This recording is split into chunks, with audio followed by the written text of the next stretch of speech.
Sai Alexandre de Moraes, entra Carmen Lúcia. É a principal mudança no Tribunal Superior Eleitoral, próximo das eleições de 2024. Mas o que os perfis de cada um podem sinalizar nesta mudança para o pleito deste ano? Também vamos falar sobre a infidelidade de alguns integrantes da base do governo Romeu Zema na Assembleia Legislativa, que levou uma mudança de rumo e de tom do governador sobre os seus aliados. A gente vai repercutir um pouco de que maneira isso pode afetar a base que parecia lá no governo Zema, no seu início de segunda gestão muito sólida. Será que isso está se esfarelando? Esses assuntos a gente trata a partir de agora no 3 sobre os 3. Os principais fatos sobre os 3 poderes da República. 3 sobre os 3. Olá, tudo bem? Como vai? Eu sou Guilherme Ibrahim e você está no podcast que semanalmente analisa os 3 poderes da República e os assuntos da política que passam por cada uma das esferas de poder. E claro, sempre para a gente iniciar a nossa discussão, ou antes de começar o nosso bate-papo semanal, eu peço a você que se inscreva no nosso canal youtube.com/otempo. Se for a primeira vez que nos acompanha, ou já nos acompanha, mas não nos segue, faça essa gentileza. Entre lá no nosso canal, marque o sininho, se inscreva e acompanhe todos os conteúdos que a gente coloca aqui semanalmente, para além do podcast. Você também pode nos acompanhar nos ouvindo no seu principal tocador de músicas e também no seu tocador especificamente para podcasts. É só nos acompanhar e, se quiser, espalhe para quem mais gosta de política como você que já nos acompanha. Nessa semana está aqui comigo, editora do Jornal O Tempo, de política, Marina Schettini. Como vai você? Tudo bem, Marina? Guilherme, eu tô ótima, bom estar aqui de novo. Ótimo tê-la conosco. E diretamente da capital federal, editora-chefe de O Tempo Brasília, Francine Ferreira. Oi, Fran, como vai? Tudo bem? Oi, Ibrahim, tudo bem? Oi para Marina e oi também para todo mundo que nos acompanha. Tudo ótimo. Vamos lá, senhoritas, começar a nossa conversa sobre um assunto nacional que talvez a gente vai entender o tamanho do que ele vai representar quando acabarem as eleições municipais de 2024. É o que representa a saída do ministro Alexandre de Moraes da presidência do Tribunal Superior Eleitoral e a chegada da ministra Carmen Lúcia pela segunda vez para presidir essa mesma corte. É claro que, à primeira vista, olhar para uma troca de Alexandre de Moraes em qualquer posto sinaliza algum rebuliço na política brasileira. Pode ser no legislativo, pode ser no próprio judiciário, pode ser no executivo. Mas eu quero que a gente expanda um pouquinho essa conversa para olhar também para o perfil de quem está chegando, da ministra Carmen Lúcia. Fran, vou começar essa nossa conversa por você para saber exatamente qual é a sua avaliação. É uma mudança efetivamente significativa? Estamos saindo da água para o vinho? É uma mudança absolutamente radical na maneira de enxergar a atuação da Justiça Eleitoral frente ao processo de 2024? Pois é, o que a gente já tinha acompanhado aí de Alexandre de Moraes era justamente ele endurecendo o discurso em relação a fake news, em relação à desinformação, em relação a tudo que acontece nas redes sociais, que segundo ele aí é uma terra sem lei, né? Ao mesmo tempo, Carmen Lúcia, que já ocupou o TSE, como você bem disse, né? Outra vez, a presidência foi a primeira mulher aí a presidir o tribunal e agora chega nessa segunda vez e principalmente no momento com toda essa ascensão das redes sociais, das deepfakes e tudo mais. Então ela chega em outro momento, antes de 2012 e agora 2022. Mas o que se deve manter entre ali, se a gente for analisar o que iguala ou o que é parecido entre os dois, é justamente, digamos que a linha dura. Carmen Lúcia, inclusive, é visto pelos pares e nos bastidores também, não só do TSE, mas também como do STF, como uma pessoa bem dura nas decisões. Só que ela costuma falar mais nos autos do que em entrevistas, como, por exemplo, a gente viu o Alexandre de Moraes fazendo. Há uma avaliação de que, enquanto com o Alexandre de Moraes a questão do TSE se tornava até mesmo pessoal, e isso muito também em função do fato dele ser relator no STF aí do inquérito das milícias digitais, a gente vê uma Carmen Lúcia mais mineira, né? Ela que é de Montes Claros, cresceu em Espinosa, depois foi para BH, né? E agora está aqui. mas vai ter mais uma mineirice, no sentido em que vai evitar falar demais, evitar adiantar votos, evitar dar muitas declarações, mas quando precisar agir, vai ser firme. E aí eu chamo a atenção para um caso seguinte: se a gente viu Alexandre de Moraes falando muito da necessidade de responsabilização, da necessidade de se discutir sobre a questão da regulamentação das redes sociais, a gente está no ano de 2024, ano de eleições municipais, a gente vai ver Carmen Lúcia, inclusive pelo que ela disse ali, que ela deu de spoiler no discurso dela de posse, justamente responsabilizando de fato. Ela foi relatora de um conjunto aí de medidas que vão regulamentar as eleições desse ano, mas ela também pode fazer mais à frente do Tribunal Superior Eleitoral, a depender do que vai ser pautado, a depender de como ela vai conduzir esse processo eleitoral desse ano. E o que se prega, o que se diz é que Carmen Lúcia vai responsabilizar e muito, ao mesmo tempo que eu lembro que na Câmara dos Deputados foi criado, né, o grupo de trabalho para tratar sobre o projeto das fake news, e o STF também já está ali com o julgamento, digamos que pronto, deve ser liberado talvez esse mês ainda, para tratar também sobre o Marco Civil da Internet. Então, em outros 2 locais, isso já está sendo discutido. Mas o que já se dizem nos bastidores é o seguinte: Carmen Lúcia, ela não vai, digamos que, poupar ou esperar decisões, seja do STF ou do próprio Congresso, para dar as cartas ali no TSE. Então, o que se espera é uma Carmen Lúcia mais mineira, né, mais quieta, mas dando decisões duras, falando quando é necessário. E é até interessante que Alexandre de Moraes, ela tem outras diferenças em outras áreas, né? Como, por exemplo, Carmen Lúcia, a cerimônia de posse dela foi basicamente café e água, né? 300 pessoas ali, muitos mineiros, Alexandre Calil, Romeu Zema, outros amigos próximos dela, enquanto de Alexandre de Moraes tinha mais de 2.000 pessoas, todos os ex-presidentes. Então, assim, essa necessidade de holofotes também não é algo com que Carmen Lúcia está preocupada.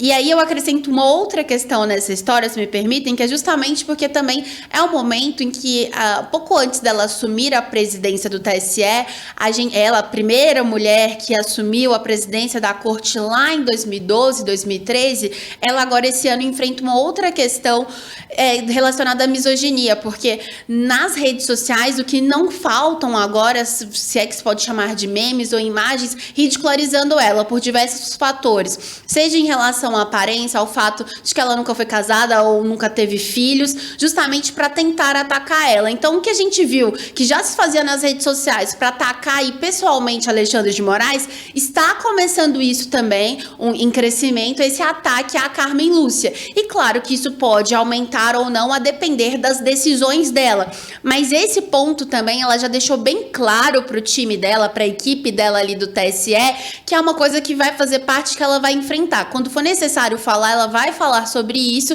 e que infelizmente vai precisar lidar com isso. Mas aí a gente vê também, né, como é um outro desafio relacionado, um outro desafio, tá na presença do TSE em anos de eleições municipais já é difícil, né? Acrescentado ainda essa questão de preconceito, né, pelo fato dela ser mulher, é ainda mais. Então vai ser interessante a gente acompanhar como que ela vai dar as cartas, como que ela vai realmente tocar o barco aí do Tribunal Superior Eleitoral, uma vez também que, para finalizar, ali a formação desse novo tribunal também vai ser uma coisa que a gente vai acompanhar daqui para frente, porque saiu Alexandre de Moraes, vai entrar André Mendonça, o vice, vai entrar não, né? Já entrou André Mendonça, o vice é o Cássio Nunes Marques, então também ali a gente vai ver talvez mais divergências nesse plenário do TSE, que era uma coisa que a gente não estava vendo tanto antes, porque Alexandre de Moraes já negociava isso nos bastidores, mas o que já tem sido comentado é que talvez isso também fique mais, digamos que mais público agora, essas divergências entre os próprios ministros, porque eles mesmos vão estar descobrindo aí como que vai ser esse novo mandato, né? Esses próximos 2 anos aí na Corte Eleitoral. Você pontuou algumas coisas muito interessantes, Fran, sobre a maneira como publicamente se apresentam Alexandre de Moraes e Carmen Lúcia, sobre como o discurso de cada um deles é ajustado para o momento. Carmen Lúcia não é exatamente a mesma pessoa que discursou na posse dela mesma no Tribunal Superior Eleitoral, a ministra que lá atrás, quando se tinha um plenário que tinha discussões sobre mensalão e outras coisas, era uma postura muito mais comedida. A fala dela foi muito mais dura do que foi em outros momentos. Parece estar muito mais sintonizada com a continuidade ou um legado de Alexandre de Moraes, pelo menos no aspecto de tratar o 8 de janeiro de 2022 como algo relevante da história brasileira e que precisa ser combatido pelo Supremo Tribunal Federal na medida que as condenações efetivamente forem a acontecer. Então tem alguns pontos bastante relevantes, mas eu vou tocar neles pra frente. Quero ouvir primeiro a Marina. A sua avaliação sobre Alexandre de Moraes e sobre Carmen Lúcia. Tem uma distância muito grande entre a postura pública do como discutem os seus temas e apresentam seus votos e da maneira que você imagina que eles irão se posicionar, e principalmente Carmen Lúcia, nessa eleição desse ano, Marina? Existe a agenda, né, que é a agenda do tribunal, que eu acho que ela se impõe pela realidade, que é tratar de fake news, tratar de inteligência artificial, de deepfake. Eu acho que não tem como, isso é uma agenda que vai se impor mesmo, porque está acontecendo, no momento ela vai ter que lidar com isso. Mas é claro que cada presidente vem também com seu estilo, com os assuntos que são mais caros, que no caso da Carmen Lúcia, essa questão do gênero é muito forte, né, muito presente. Então talvez a gente veja aí uma atenção maior à fraude em cota de gênero. Ela já colocou 2 mulheres na cúpula da corte, então eu acho que talvez a gente vê uma diferença de atuação mesmo nesse sentido. E existe uma diferença entre os dois que é de postura pública. A gente vê a Carmen Lúcia muito mais discreta, muito mais focada no processo e não no holofote. A gente vê uma Carmen Lúcia muito menos articuladora politicamente. O Alexandre de Moraes, ele circula mesmo, né? Transita pelas festas, tá nos bastidores, conversa mais, ele articula ali o resultado das votações antes das votações irem mesmo para começar a acontecer. Então a gente vê esse tipo de diferença, mas não acho que vai ter uma diferença na firmeza. Eu acho que ela vem com um discurso diferente agora, como você citou, Guilherme, porque depois do 8 de janeiro, desses ataques à justiça, às cortes superiores principalmente, creio que teve uma união ali, né? Os ministros, eles estão mais unidos na defesa deles mesmos, né? Mas eu não acho que falte firmeza a ela. Como a gente achava, algumas pessoas chegaram a dizer que poderia faltar para Rosa Weber, que estava ali no Supremo Tribunal Federal no 8 de janeiro. A gente ainda chegou a falar disso, né? Não se enganem, ela é muito firme, tudo não é porque ela não é agressiva no jeito de falar, que ela não vai ser firme. E eu acho que é mais ou menos a mesma coisa que vai acontecer agora com a Carmen Lúcia. Ela é mais discreta, ela é menos afeita ao social, mas ela consegue ser muito firme, ela é muito técnica. E talvez ajude a acontecer também no Tribunal Superior Eleitoral uma coisa que a gente começou a ver depois com a Rosa Weber, né, que ela assumiu o STF e com o fim da eleição nacional, que é ter a justiça, o papel que a justiça deveria ter, a normalidade, né, que é a gente focado mais nas decisões dos ministros, mais nos processos e menos nas pessoas dos ministros, né, menos nas opiniões dele. Então, uma presidente mais discreta, mais tranquila. Agora também a gente precisa dizer que a gente está num momento mais de calmaria, porque a eleição não esquentou. Acho que a gente vai começar a ver como que vai ser de fato essa postura dela quando a gente chegar ali em agosto, registro de candidatura, aí que eu acho que ela vai poder mostrar quem veio. Eu me peguei pensando, Marina, para preparar aqui o que eu iria dizer sobre o podcast, sobre este assunto nacional, exatamente sobre uma questão que você mencionou, que é a personalização. Quer dizer, porque quando a gente olha para o ministro Alexandre de Moraes, ele, para quem está sob o escrutínio da justiça e para quem está respondendo a ações judiciais, ele é como se fosse materializado como o grande Beelzebub e o causador de todos os males do universo. E eu não sei exatamente se Carmen Lúcia não será.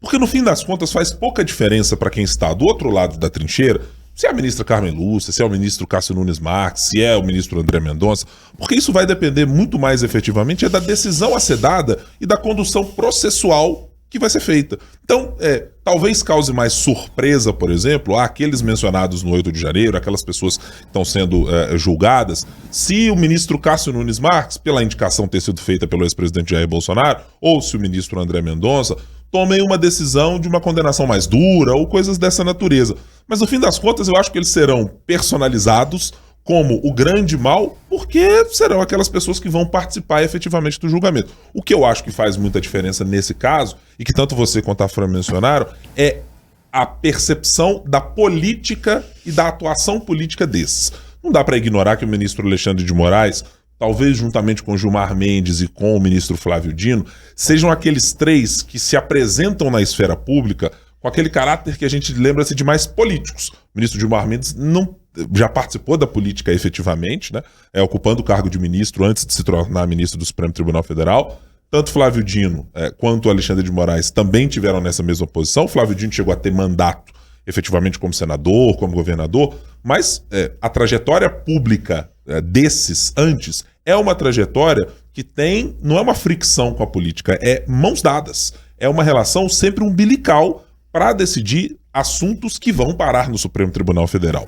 Não é exatamente o que se vê da ministra Carmen Lúcia à frente dos holofotes, mas eu já ouvi de mais de uma pessoa que não é porque ela não tem esta postura pública que ela também não seja uma ministra de muito diálogo com o mundo político. Ela não é uma ministra distanciada das conversas. Por exemplo, podíamos dizer isso de Rosa Weber, que não tinha uma relação com o mundo político, que pudesse se imaginar, olha, em algum momento vai ter pedido para uma audiência aqui e dá para sobrar aquela conversa do bastidor político. Não se tinha essa impressão com Rosa Weber. Não se tinha com alguns outros ministros. Mas com Carmen Lúcia, ela não é refratária a esse tipo de situação. Ela só não apresenta esse tipo de conversa com a naturalidade que esses outros atores que eu mencionei aqui, e pode-se colocar o ministro Dias Toffoli também, que é um outro que também atua muito nessa esfera, se apresentam e dizem, não, gente, faz parte, é do diálogo, é republicano, a gente janta junto mesmo, as pessoas se organizam, vão conversar, a gente tem que ouvir deputados, tem que ouvir senadores e muito mais. E eu acho que talvez essa postura de Carmen Lúcia vá ser novamente uma marca. Eu acho que ela vai sim ter de abrir muita linha de conversa e de diálogo com a política forçosamente, porque não há nenhuma mudança, me parece, na disposição e no ânimo do Congresso Nacional, e isso não tende a melhorar, pensando que as condenações mais grossas para o bolsonarismo, o próprio ex-presidente Jair Bolsonaro, vão se aproximar das eleições. Então, naturalmente, seja pela atuação que ela tiver no Supremo Tribunal Federal, seja efetivamente na organização e na gestão das eleições no Tribunal Superior Eleitoral, eu acho que inevitavelmente ela vai ser bombardeada. Mas acho que a resposta pública vai ser, talvez, se puder colocar numa escadinha, num pódio um pouquinho abaixo da do ministro Alexandre de Moraes. Só que com a mesma compreensão de que precisa atuar com dureza.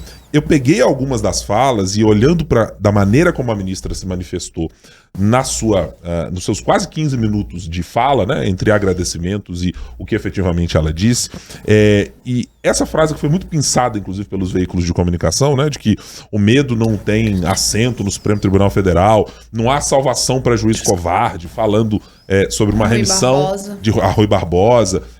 E o fato dela ter, acho que muito meticulosamente, feito o seu primeiro agradecimento ao ministro Alexandre de Moraes, remetendo ao que aconteceu pós-eleição de 2022, dizendo, tem um carinho especial pelo ministro, porque teve um papel determinante na defesa da democracia brasileira. Aí teve lá uma salva de palmas bastante efusiva e ela emendou.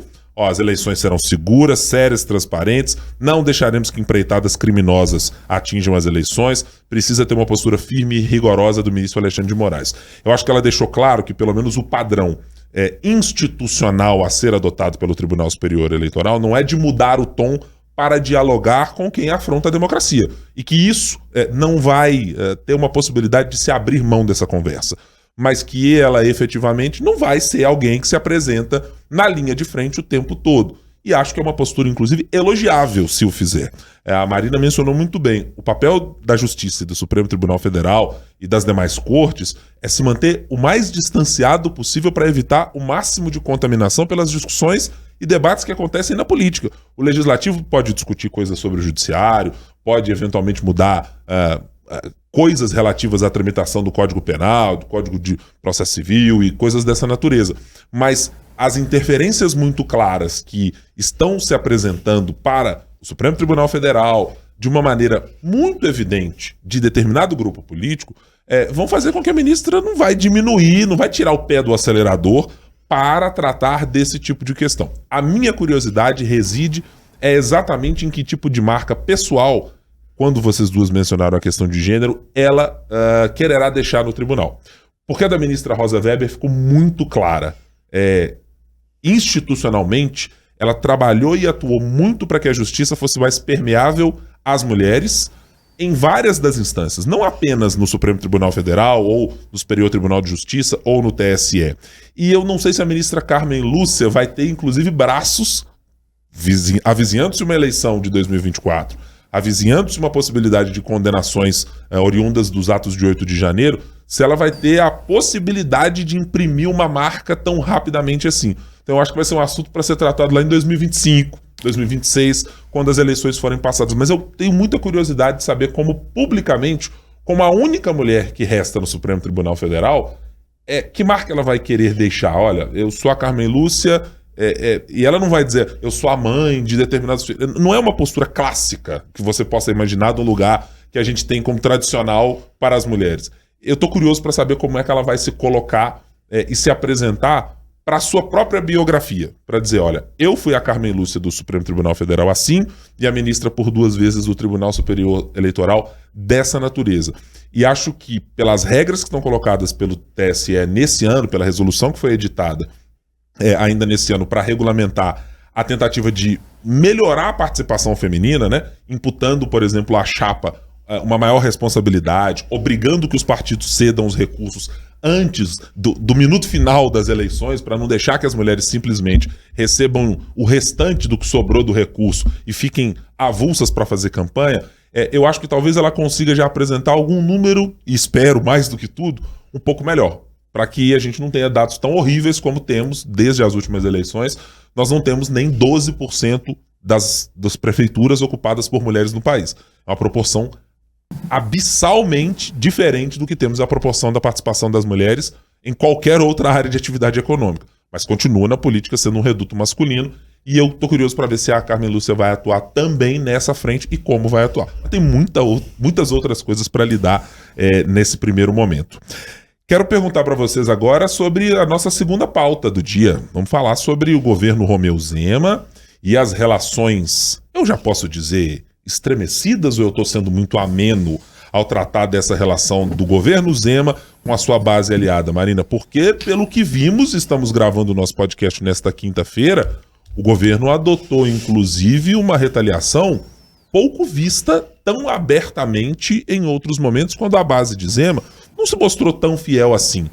Nesta quarta-feira, decidiu tirar indicados da deputada Chiara Biondini, do PP, que estavam na Secretaria de Segurança Pública. A deputada reagiu, dizendo, estamos sempre fechados com a segurança pública, colocando exatamente na mesa, dizer ao governo, olha, no fim das contas eu não estou nem aí, tá? Eu ficarei com a minha base eleitoral, se for da sua base, talvez a gente converse, se é que a gente vai conversar. Mas me parece que o governo Zema ganhou alguma diferença em relação ao que a gente podia esperar. Aumentou o patamar de reajuste, mas parece que a crise aumentou. O caldo entornou, né? Assim, a gente via no primeiro mandato do Zema uma briga bem ferrenha, mas era entre o Zema e o Agostinho Patrus, né? Assim, a briga, as respostas, as coisas públicas eram entre os dois. Agora, nesse segundo mandato, foi a primeira vez que, pelo menos eu me lembre, do governo realmente revidando uma traição que veio da base. Porque lá no começo eles estavam próximos, né, todo mundo conversando, o Zema entrou na articulação, depois os deputados começaram a ficar um pouco irritados, porque estava demorando demais para cumprir acordo, mas ficava naquela, a base é assim mesmo, a gente não tem o 57, não existe mais nem aqui, nem no governo federal, nem nos municipais, então a gente já sabe que vai funcionar assim de agora em diante. Mas agora parece que o governador Romeu Zema resolveu colocar em prática a raiva que ele ficou ali dos deputados que são infiéis, né? O governador, ele fica extremamente irritado, ele fica irritado com essa insistência de servidor, porque como ele já falou algumas vezes ali, né? Falta tato, né? Ele já falou algumas vezes, não está satisfeito, pode ir para iniciativa privada. A impressão que a gente tem é que ele tem preguiça dessa conversa, né? Já vai vir me encher o saco, né? Já vai vir me encher... já vai vir mexer a paciência. Então a impressão que a gente tem é mais ou menos isso. E agora ele foi com os pés na porta mesmo com a Chiara e deixou claro já nos interlocutores dele, de agora em diante é assim. Não votou com a gente, não está com a gente. Só que ele precisa estar preparado para a reação que vai vir do lado de lá. Porque... E é curioso, Marina, desculpa te interromper, porque assim, esse caldo já vinha entornando com algumas indicações muito claras de que o governo ia ter dificuldade. Eu conversei com pelo menos 2 pessoas que estavam dizendo, olha, o deputado João Magalhães, que é responsável por fazer a turma ficar no plenário, é responsável por trazer quem está no interior, já pensando em pré-campanha, moçada, tem que lembrar vocês que precisa vir para votar. Ele já estava encontrando algumas dificuldades para conseguir mobilizar a base, porque muita gente já estava com outras pautas, e pautas que têm ressonância eleitoral. Eu posso mencionar aqui, a deputada Maria Clara Marra, por exemplo, do PSDB, o deputado Rodrigo do União Brasil, por exemplo, Rodrigo Lopes. Todos eles já têm preocupações que foram parar na justiça em relação a condução de problemas que são locais, em relação às suas estradas, etc., mas que de alguma maneira resvalam no governo. São ambos da base. Eles não são parlamentares da oposição. Todos eles já estavam eminentemente partindo para uma postura quase que de independência. Dizer, não, a gente está com o governo, mas assim, tem compromisso que o governo fez, tem coisa que o governo fez que não está no caminho. Já tinha muito caldo indicando que ia entornar, né, Marina? O governo precisa prestar atenção porque ele não tem só o problema dos servidores. Na verdade, não é só o salário dos servidores. Ele vai ter que mexer no Instituto de Previdência Civil, no Instituto de Previdência dos militares. Ele vai ter muita coisa pela frente que ele precisa de voto. E se ele, com a base, que sem nenhum problema com ele, fora a demora no pagamento, na liberação das coisas que ele prometeu, já não estava tão base, agora ele vindo com contra-ataque, revidando a infidelidade, aí ele cria um problema muito maior. O Zema, ele realmente precisa definir uma estratégia para lidar com o servidor e uma estratégia para lidar com o deputado, porque do jeito que estava, não estava funcionando. Não estava dando certo, ninguém estava satisfeito, o governo não tem paciência para conversar, ou quando tem paciência, parece que não sabe se comunicar, até quando ele aceita aumentar o ponto percentual no índice de revisão de salário dos servidores, ele vai lá e me grava um vídeo do lado da secretária de Estado de Planejamento, que vai sair no dia seguinte, que é pré-candidata à prefeitura, ou seja, já cria um outro mal-estar lá com, por exemplo, o Bruno Engler, né? E os deputados todos que participaram dessa negociação, que queriam aparecer como participantes ativos dessa negociação em prol dos servidores, é ano eleitoral, gente. Ele vai lá e me grava um vídeo sozinho com a Luiz Barreto. Ele até cita o João Magalhães, cita o Tadeuzinho, né? Então ele até cita os outros, mas ele vai lá, me grava um vídeo com a logo de Minas lá, do governo de Minas lá atrás, e não envolve nenhum deputado. Então, assim, falta muito tato pro Zema. Ele pode ter a preguiça que ele tem, que assim, é nítido, né? No jeito que ele fala, no jeito que ele conduz as coisas. Ele até pode ter, mas não dá para ele externar isso. Ele precisa de um pouco da mineiridade da Carmen Lúcia, entendeu? Sim. Até para poder conduzir essas coisas, porque senão ele vai criar problema atrás de problema. A gente está gravando na quinta-feira, né? Vai ao ar hoje agora na quinta-feira. Então a gente vê quando os deputados vão votar hoje de manhã, né, quando eles se reúnem no plenário hoje de manhã para poder discutir o salário dos servidores, a Chiara tá lá sendo ovacionada a hora que ela entra no plenário. Os servidores amando, ela olha, dá um sorrisinho, manda beijo. Então assim, será que deu certo? Assim, será que era o momento de fazer esse revide? Será que era desse jeito que deveria ter sido feito? Ele fez ali para intimidar o pessoal mesmo, assim, ó, para desestimular o povo a cair na tentação de votar contra ele. E veja que o governador, em outro momento, né, Marina, já adotou uma postura pública que eu acho que a gente pode usar como comparativa, que foi quando concedeu o primeiro reajuste lá no seu primeiro mandato. Né? Naquele final de mandato, quando ele chama o corpo de secretários, tá lá ladeado pelo secretário de governo, tá ladeado pela secretária de planejamento, tava lá o secretário de segurança pública. Esse, inclusive, eu acho bastante interessante, né? Porque a gente tem uma grande crise na segurança pública na relação com o governo Zema, e o secretário não se vê falar, negócio que você não vê falar, não vê onde está, o que está fazendo, qual é a relação que ele está construindo com os servidores da segurança pública. Muitos nem sabem quem é, né? Exatamente, é bastante curiosa essa posição do secretário Greco. Mas você tinha naquele momento, o governador bateu na mesa, falou, gente, olha só, tô abrindo aqui o jogo com todo mundo, com os deputados, com os servidores, com todo mundo. O limite é esse aqui, ó. O custo é esse, eu posso pagar isso, meu limite na lei de responsabilidade fiscal é esse aqui, a receita corrente líquida é essa, é só fazer a conta, eu não tenho condições de conceder mais esse reajuste. E aquela postura naquele momento, eu me lembro de ter elogiado, porque ela claramente era uma postura de dizer, gente, eu fui cristalino e transparente com todos vocês, que o limite é esse. Mas continuou tendo protesto? Certamente, porque há uma parte, evidentemente, dos parlamentares que não interessa se tem caixa ou se não tem caixa. Ele vai fazer a sua plataforma política funcionar. Ele vive disso. Faz parte do politicamente jogo. disso. Quem não sabe disso, talvez não tenha acompanhado a política desde o seu nascimento ou dos parlamentos mundo afora. É isso, né? Isso que você fala é uma coisa muito interessante, porque a gente, Datatempo, fez pesquisa, né? A gente mediu qual foi a reação dos servidores depois de 2022, quando ele deu aquele 10,06%, que foi que ele chegou e falou, é isso que eu vou dar, é assim que vai ser. E ele não foi, assim, criticado. Foi criticado, mas não teve essa repercussão negativa desse tamanho. Ele foi, inclusive, bem visto, assim. Ele foi visto como uma pessoa que estava exercendo sua função. Porque a gente não pode esquecer, gente, quando a gente aumenta 1 ponto percentual, o impacto anual é de 570 milhões. Não tem nada no trilho, Minas não está no trilho, a situação de Minas não é boa. Então, quando você aumenta o impacto em 570 milhões, é muito significativo. O governo tem o argumento, o governo tem um número a seu favor para poder fazer essa negociação, para poder fazer essa comunicação. Só que ele não consegue achar o tom dessa negociação. Acho que o problema é esse. Fran, você que está observando aí diretamente de Brasília, sem toda palavrões, a celeuma, tudo que está acontecendo, né? O horário não nos permite usar palavras de baixo calão, né? Sabemos que horas as pessoas vão ouvir o podcast. Então, assim, vamos preservar tudo isso. Mas, Fran, que lhe parece a postura agora do governo Zema de ter colocado, como disse a Marina, assim, colocou o pé na porta, botou o pé no toco e disse, muito bem, você é da base, não votou comigo, então vai ter que ficar fora do governo. O que te pareceu? Pois é, não, e eu achei muito pertinente a forma que a Marina colocou, que realmente a sensação é de preguiça, que é de saco cheio mesmo, não quero fazer, não quero negociar, não quero gente volta, assim, realmente, né, se a política fosse assim, seria muito mais fácil, a gente dá essas voltas realmente e sempre para nessa questão da falta de tato do governador, seja com a base, seja com os servidores, seja ali com quem está próximo dele, que realmente parece dar um estalo na cabeça ali e vai e fala, vai e faz, né?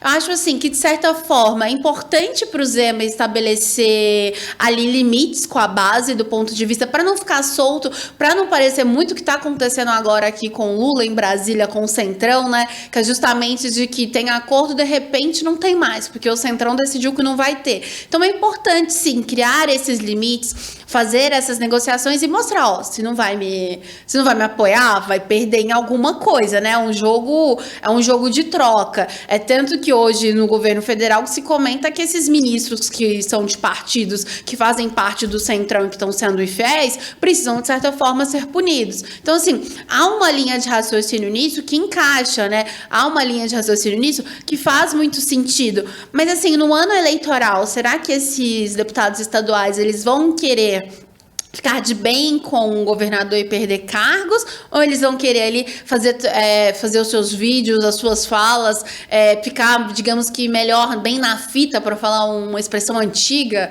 que eu nem sei o que é fita, com...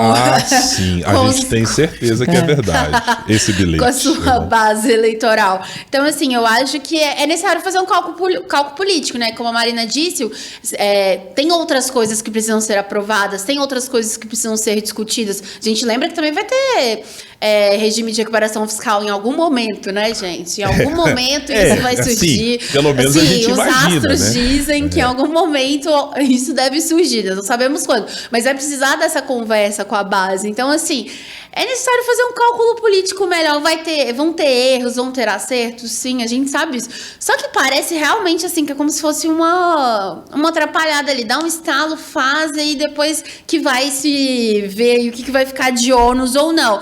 Claro, o governo não pode virar refém da sua base na Assembleia, né? Isso é uma questão óbvia. Mas aí tem que ser bem claro, talvez antes, né? Para não só revidar, mas também para deixar claro as regras do jogo. E a gente tinha falado isso na semana passada, no último podcast, justamente que era importante que o Zema fosse claro com os servidores, né, do que estava na mesa ou deixava de estar na mesa, perdão, com a segurança pública, servidores da segurança pública. Há 2 podcasts.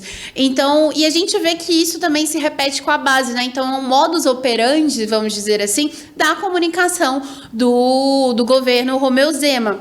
Agora, vamos ver como é que vai ficar esse desgaste, o que vai render agora daqui pra frente. Porque daqui a pouco, eu acho que a gente sempre acaba voltando nisso, né? Porque não tem como, dessa falta de tato mesmo não vou falar só do Zema, mas eu vou falar assim, de quem tá ali aconselhando ele também nessa questão do quesito aí de relacionamento com a Assembleia. O governador, ele não pode esquecer que é muito difícil pro deputado ali, que ele tá com a galeria cheia. Os servidores, qualquer coisa que ele fala, eles gritam, eles vaiam, eles aplaudem. Então, assim, o governador, já que ele é que tem o objetivo de aprovar aquele percentual que ele está propondo, ele precisa ajudar os deputados a conseguirem justificar aquele voto, porque é muito difícil para o deputado, no ano eleitoral, justamente com o servidor público, justificar um voto que vai contra os interesses do deputado. E o governador, nesse meio do caminho, ele vai queimando também. A gente vai vendo o Gustavo Valadares numa situação muito diferente como secretário de governo do que tinha um tempo atrás.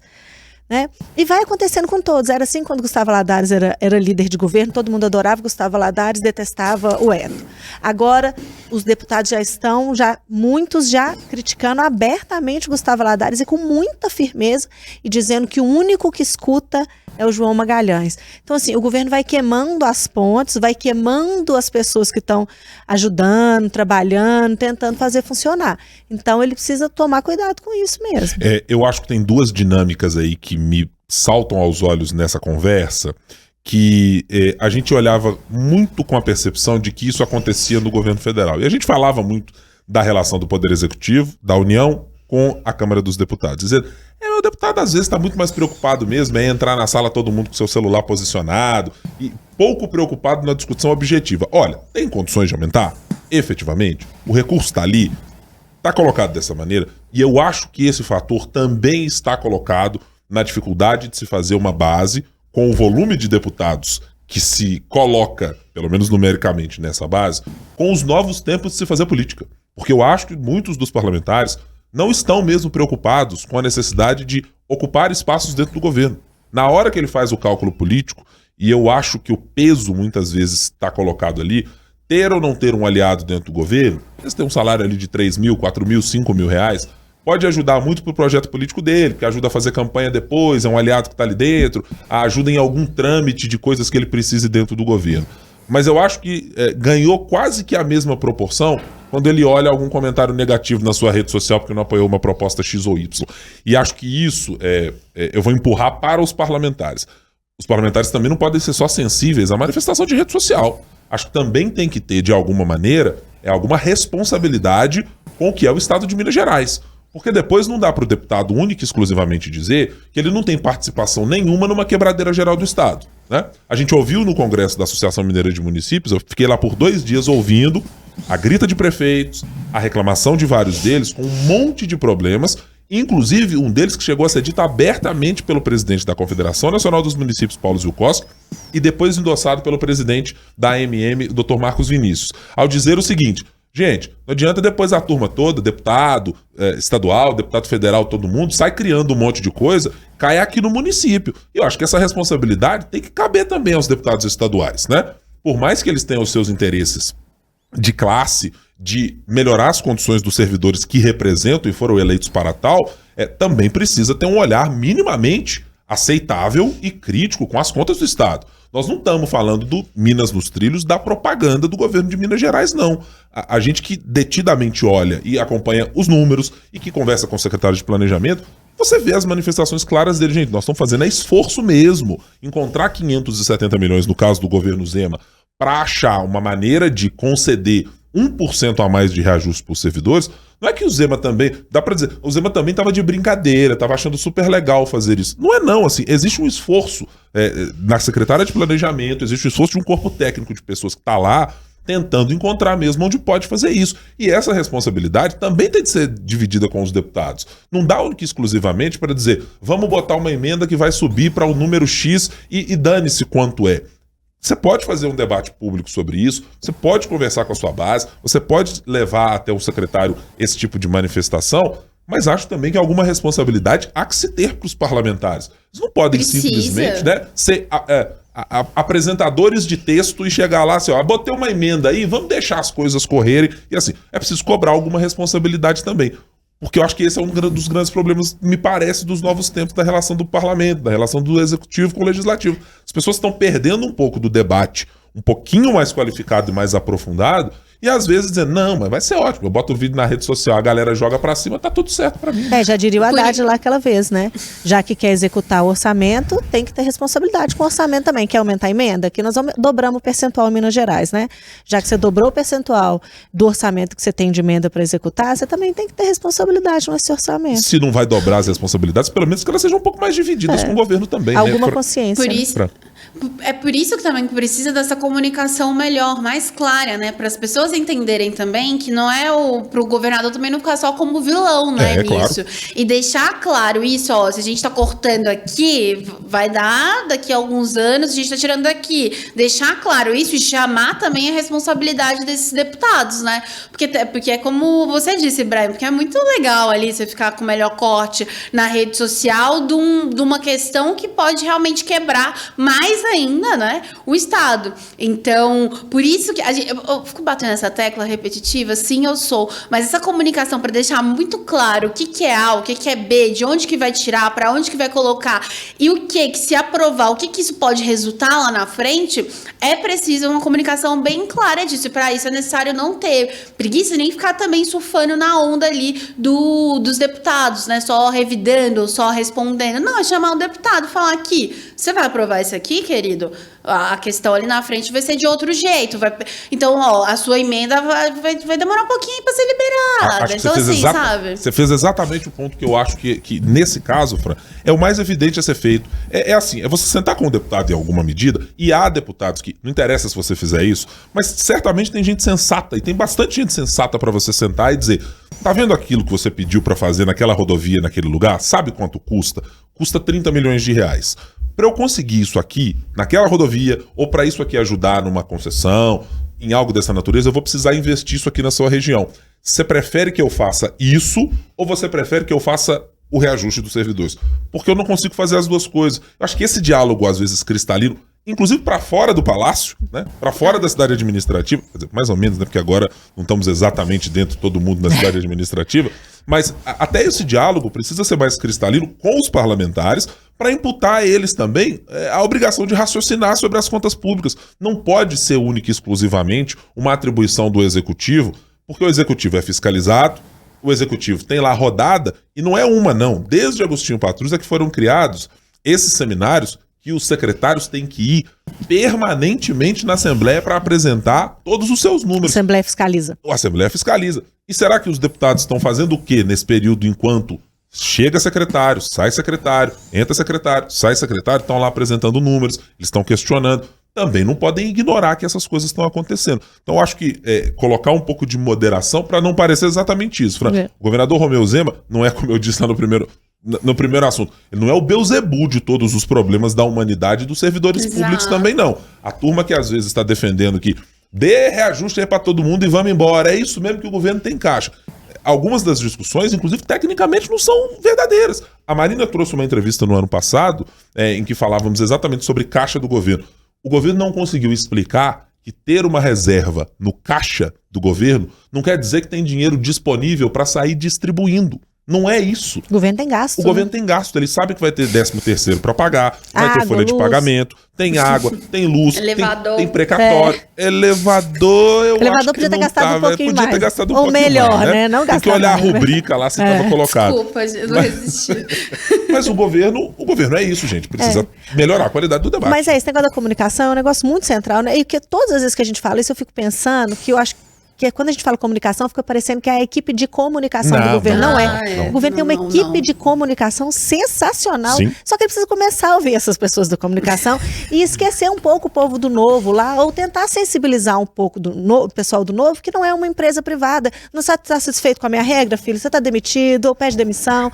Não é assim, essa conversa não pode ser assim. Quando o governador vai lá e exonera as 3 pessoas do Chiara, parece uma pirraça. Ah, você puxou meu cabelo, eu vou puxar o seu também. Agora, quando ele chega, chama o cara, fala aqui, meu filho, se eu usar esse dinheiro aqui, eu não tenho dinheiro para isso, como o Guilherme muito bem, esse exemplo é sensacional, colocou, e expõe isso para ele mesmo, e até dizer, olha, e ele, o governador, dizer o que eu consigo fazer é isso, os deputados precisam entender que mais do que fazer, não com essas palavras, né? Mais do que fazer graça lá com a base eleitoral, ele precisa ter responsabilidade, o cargo no parlamento exige que ele tenha responsabilidade, e é isso que a gente consegue fazer. Olha só, passou um déjà vu aqui na minha cabeça, inclusive nesse podcast, eu preciso fazer essa menção antes da gente ir para a nossa parte final. É que com isso que a Marina disse agora, falou assim, olha, não é com essas palavras aqui. Se estivesse aqui sentado nesta bancada, Rodrigo Freitas, como já esteve em alguns outros momentos, ele já teria feito uma imitação de Romeu Zema, onde eu estou, e falado pra Marina, usando os trejeitos, a voz do Romeu Zema. Marina, eu não vou me aventurar a fazer exatamente isso, tá? Fez, né? Um abraço pra você. Não ficou bom igual do Rodrigo, quer dizer, do Rodrigo é sensacional. Por isso que eu não vou nem continuar. Um abraço pra você, grande Rodrigo Freitas, que eu sei que nos acompanha. Vamos aqui caminhar pro final dessa nossa conversa, porque senão nós vamos daqui a pouco usar palavras de baixo calão. Não pode. Hoje eu tô com um problema na escolha das palavras. Hoje eu tô muito popular, entendeu? Não, exatamente. Eu tô gostando desse punch com redes sociais, assim, Marina, essa coisa muito jovem, muito popular. Talvez todo mundo tenha sido contaminado por aquela baixaria horrorosa no Congresso Nacional. Não, pelo amor de Deus. De 2 parlamentares mineiros, né? Não. Uma pena, né? Não cheguei a tanto, não. Não, de forma alguma. Hoje eu tô mais popular, mas eu mantive uma certa linha. Manteve. Pequena, mas mantive. Não é pra ser levado ao Conselho de Ética do podcast 3 sobre os 3, certamente não. Mas vamos aqui para as nossas apostas da semana que vem. Fran, vou começar por Vossa Senhoria. Sem usar palavras de baixo calão, por gentileza. Mas, eu não uso. Não usa, né? Você não tem essa... Nem eu. Marina também não faz a mesma coisa. No que você pretende destinar a sua atenção é dos nossos ouvintes / espectadores para a próxima semana? Então, eu vou sair da esfera legislativo, judiciário e executivo. Vai, gente, pra onde ela vai? São 3 Peraí, agora eu tô... vamos olhar isso com atenção, que às vezes é corte, inclusive, né? Vai ter anúncio. Vou falar de Champions, já Não, eu vou falar o seguinte, é uma movimentação interessante pra gente acompanhar, pensando em eleições de 2024, porque a chegada de Pablo Marçal para a disputa para a Prefeitura de São Paulo, ontem ele inclusive estava aí nessa sessão de Janones e Nicolas, de que broche, terminou, né? Com empurrão de broche, exatamente, mesmo não sendo deputado federal, mas o fato dele ter almoçado com Bolsonaro, tá conversando com pessoas próximas a Bolsonaro, tem incomodado e muito um núcleo mais forte, mais próximo ali do ex-presidente, que é pessoas do PL, e ao mesmo tempo, obviamente, aí preocupado o próprio Ricardo Nunes, do MDB, que Bolsonaro já deu aí digamos que a bênção, né, para Ricardo Nunes. Mas como Bolsonaro já mudou de ideias algumas vezes em outras eleições, inclusive para o governo de São Paulo, né, quando ele decidiu apoiar o Tarcísio de Freitas e preteriu outro aliado, então há um receio de que isso se repita esse ano, aí deixando o Ricardo Nunes para apoiar um Pablo Marçal. Então, assim, os bolsonaristas mais próximos, eles estão meio preocupados. O que vai dar desses encontros, dessas coisas aí? Então é interessante a gente ver, porque o pessoal tá bem nervoso. Curioso, essa é uma boa aposta mesmo, o fator Pablo. Do nada. Eu gostei, inclusive. Você saiu de Brasília para um belo assunto. Eu anotei. Tava anotado. Marina, no que prestar atenção na próxima semana? Acho que fora a Assembleia a gente vai ter que prestar bastante atenção, né? Que tá bem quente, mas eu acho que a gente pode dar uma olhada também para a sucessão municipal. Depois de uma calmaria aí, a gente já vê uns acordos, Lula com o PSOL na noite de quarta-feira. Eu acho que os vices vão começar a ter uma negociação mais ferrenha nos próximos dias, com fusões de candidatura. Então acho que a gente já pode esperar alguma coisa nesse sentido. Essa é a minha aposta, Marina, dos vices aqui em Belo Horizonte, porque eu acho que daqui a pouco vai começar a ficar escasso encontrar vice competitivo para melhorar coisas que a chapa não tem. A gente já trouxe nas nossas páginas, falamos na FM o Tempo, sobre como, por exemplo, foi discutido com a campanha de Fuad Noman de ter alguém um pouco mais popular, que já tenha um perfil talvez midiático, falamos do nome do vereador Álvaro Damião, né, que podia ser esse perfil, mas tem que olhar ainda, tem Mauro Tramonte, tem Rogério Correia, tem Gabriel Azevedo, tem um monte de gente ainda para encontrar quem são os seus potenciais parceiros de chapa. E eu acho que essa discussão tende a se esquentar mesmo, porque estamos nos aproximando aí a 4 meses da eleição. Senhoritas, muito obrigado pela companhia. Fran, a gente volta a se falar na semana que vem, né? Até semana que vem, tô fazendo os cálculos, sim. Tá. Muito bem. Tô firme e forte. Muito bem.